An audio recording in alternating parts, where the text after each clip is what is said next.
Dean over here, DEANOBUZZ. I have a podcast called Trainer Podcast. Beautiful, beautiful. To understand and push young artists or anybody who has talent. Yeah, and also I'm over here tonight in this show. I did like to make some connection with some people who do music. That's what you should. That's what you should. What do you go by? I go by MEZZIISGONE or Mezzi or MPD or Kanye West in the second generation. Mezzi or something like that. And I go by the Phresh Prince. Phresh Prince. The one that had what's in it it? before. My name is Cassiana. The ever so beautiful Cass. Y'all look Ever beautiful. so beautiful. You look beautiful. Fantastic. Amen. May I ask? Car beautiful one more time, please. You look so Beautiful. fantastic. Anyways. Meg, can I say this? What genres do you do? Genre? Yeah. So I used to be like a trap rapper back in like 2019, but nowadays I do songs a little bit slower, you know what I mean, a little more pop oriented, and yeah, no, just kind of, yeah, I don't know. We had a couple hit songs. We had a song on YouTube hit 80,000. Very beautiful song called Nights Alone. That song was just Went all the way. That's great, man. pretty much. It's a song about, you know, being alone by yourself and manifesting your feelings. What? May I say this? What connected you tonight over here to the show? You know what connected me tonight was just being a fan of the culture, just being a fan of one sport everyone. You know what I mean? Because You know, outside, so we coming outside. It's a vibe, my boy. You know what I'm saying? Fantastic. Always come outside. I'm also over here top by myself. Fantastic. plus, it's a Thursday. I need an excuse to get drunk. I didn't even know it was Thursday. I'm like, well, I thought it was Monday for some reason. I'm way too behind days this days to myself. Back in the past. Right? But it's also good to, if you back in the past, that makes you feel like you're going through patience. That's great. That's great. Man, can I say this? What's one thing that deeply connected you into music? You know, my family. My grandfather was a professional saxophone player. My mom was a signed artist. And they didn't like hip-hop and rap, so I had to do everything by myself. And you know what? It might be, I might regret saying this now, but I stopped talking to my family because, yo, you don't believe in me? I don't give a fuck because I believe in myself. So I cut ties with my own family because I believe myself so fucking much.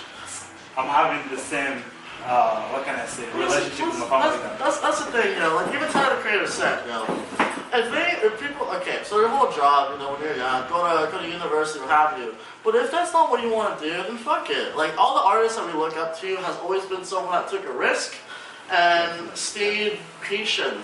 had patience in the process of doing this thing. You know what I mean? What's the biggest risk you took in music? You could also say maybe through emotions or every single day, I take a risk. Getting up in the morning is a risk. You know what I mean? Looking at myself in the mirror before I go to bed and being like, did I do something to accomplish my goals today to further myself further in the future? That's a risk. I think the biggest risk as being an artist is like, when you want to be an artist, right, you always got to be like in a public eye, right? Yeah. So it's like you kind of, you trade your privacy up for at a certain point. It's like, well, if you're doing this and X, Y, Z, like people want to know about it. It's not something you're going to be able to just fucking scoot shit aside, you know what I'm saying? Absolutely. What do you love about doing music here in Winnipeg? You know what? Okay, so I don't think about Winnipeg, I don't think about Toronto, what have you. I think about just making music in the heart of itself because, you know what, I might go a little bit off basis with this, but I think whoever's going to listen to this, I want all people to know this. The most successful people are usually the nicest people because it's not about, this is not a whole ego thing we're having. You make music to make yourselves feel better. You know what I mean? But one thing that Russ even said, a lot of people hate Russ are happy, but there's a difference between the Russ and the Drake. Drake said, if I sign an artist and the big beat becomes bigger than me, I can handle that. Lil Wayne did that for him. Lil Wayne can handle that. But Russ said, there's always space for everyone. You know, and that's how you fucking stay along in this game. It's not a race. Mos Def once said, the people that chase the trends, the people that want the fame and all that shit, the fastest, even in Scarface, the whole movie was about Scarface. People follow Scarface, they don't understand that was a whole warning. The people that want the shine, the people that want everything as fast as they possibly can, like a Lil Pump and all those individuals, are the individuals that don't last long, the individuals that die. I think creating art is something that improve yourself. It could be most of the times, or use it to bring up our generation. The people that are not afraid to be themselves unapologetically, like Exotasio, like Tupac, all of that, able to be vulnerable and being real, like Juice WRLD, all these individuals you look up to, those are the individuals that shine because those are the individuals that are relatable. But also, there's a lot of people that try to fake the funk, but you can always tell. Michael Jackson, he was a real It seems like you know a lot of artists. Who do you admire the most? Who I admire the most? I admire, right now, Goody Grace. He was an individual from Selkirk, Manitoba. His album from last year has fucking Burna Boy. It has G-Eazy. It has all these artists. I don't even know. No, I don't know. No, for real. And his music is amazing. It's not the biggest thing in the world at the moment, but he started out with ghostwriting, what have you. You know what I mean? And that's what I do. I sell my music. I sell my music as a ghost artist because, and I expect nothing in return. You give me this amount, I'll write you the song, what have you. It's not an ego thing, you know. I sold a song 2 weeks ago, all right? And there was like a Spider-Man ripoff in 15 minutes, made $100. 15 fucking minutes. On what? Just writing the song. The song's gonna be fucking done. You know what I mean? It's a beautiful thing. And I expect nothing in return for that, you know? Well, I mean, I got money for it. It's all good, man. Yeah. I can say, you know, I also, when I'm in the studio, what is it like for you being in the studio? Do you take it sensitive when you speak your lyrics? How do you take your lyrics? I'm not. Do you share with people? I'm not the proudest to say this. I need a little bit of help with that. Maybe like through outside substances or what have you.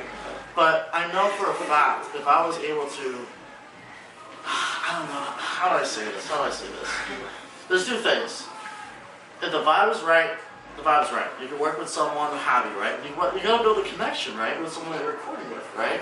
But also with that being said, it's like, yeah, no, just the vibe has to be right, you know? And there can't be anyone in the room that can just offset it, what have you. But enough about me, let's talk about Phresh Prince. Phresh Prince. I like the name. Where did you get the name from? That name actually. Is he just a Phresh Prince? No, not even that. I didn't even choose it myself, for honest. I was doing a song. I can't remember what the bar was. But I just kind of like mentioned the Phresh Prince, and the homie sent back the mix, and it was called Phresh Prince. That was like both out of his name, you know. That's fantastic. What genre do you sing? I do like everything but like country, honestly. I like it versatile. Country? Everything but country. But country. That's fantastic. I like it. May I say this? What is any wonderful thing that you love about music? Something. Yeah. I think like it's a lifestyle. You know? That's what I kind of like about it. You know, it's whenever I listen to an artist, you really understand them and what they come from and stuff like that. Like you listen to a track and they're talking about a story or something, it helps you to more connect with that person. You know what I mean? And that's what I like about it. Because for me, as like an artist, it's like when I meet different artists, especially too, what I'm looking for is to like understand them, like relate to their music and shit. You know what I mean? I feel like with that being said too, it's like you always want to have those heroes you look up to, take inspiration from, but never ever compare yourself to anyone. You know, everyone is equal, everyone's the same. When you meet a celebrity, don't even ask for autograph because for even myself, if someone asks an autograph from me, they kind of look at them lower, and I understand that because it's like you're asking for an autograph, right? But if you don't ask for an autograph, I've known this with pro skateboarders and celebrities I've met. I never ask for autograph because it means I'm a little bit lower from them, or lower than them. But if you don't ask for it, it's the same age, right? Because like also another thing too, what I learned in high school a lot was I used to compare myself every single day. I don't do it as much anymore. I don't do it anymore. But when you compare, every teenager go through. check this out. When you compare yourself to someone, you're comparing your own weaknesses to other people's strengths, and for that you will never win. Nobody's better than me. We got the same 24 hours as everyone else. Never ever be jealous or envious of anyone. You know what I mean? And as well as this too. I'll tell you this right now. Yo, if all the Winnipeg artists come together and we unite and we fucking blow up at the same time, we are gonna fucking blow up way bigger than everyone. As SoundCloud, everyone, there's a reason why everyone in Miami, as Dusty, as Ski Mask, Lil Pump, all these individuals are from the same area. Because they teamed up together and they fucking had a force. They kicked down the door of the industries, the record labels were happy, and the record labels copied. It doesn't matter what kind of music you do. Exactly. As long as you get the industry. If we all work together, this shit's gonna be, we will all rise faster. You know? May I ask you, do you music yourself? No, Just play the piano one, but like it's nothing. do you play alternate music? Play piano? Not often, but I like piano. Maybe you could help me to play instruments. I'm really myself. I joined 2 bands since in my childhood, and I just gave up one. Something that I was not really feeling like this, not to give up. But I'm not really good at it, and I keep telling myself, if I'm not really good at it, let me That's not the push thing, myself. no. That's the thing. If you're scared, or if you're just like, you know, just doing it is 90% of the challenge. But also, one thing I do want to say, me and Phresh, you know what I mean? We went to a cigar spot, you know, just doing this. Yeah, we went to a cigar shop. Thomas Hines, shout out. And we talk business, we talk this, and we have the same goal. And all that goal is to do it for the music. And I think with me and Phresh, I think we're gonna go big with this shit, you know, because we have the same mentality with this shit. So everybody that doesn't have ideas, I'm just, you guys have to start there. Just you make know me think everyone that doesn't have this whole ideas music first. shit is all for We're the gonna go love. ahead You know and what I mean? check these buttons. You know, okay, so like when you go talk to a girl what happened, maybe you could be like, oh, I want to see what her what happened. That's not like an end game at the end of it, right? But if you leave that end game, that whole end goal, and just do it because it's like, yo, let's just see what happens, let's flow.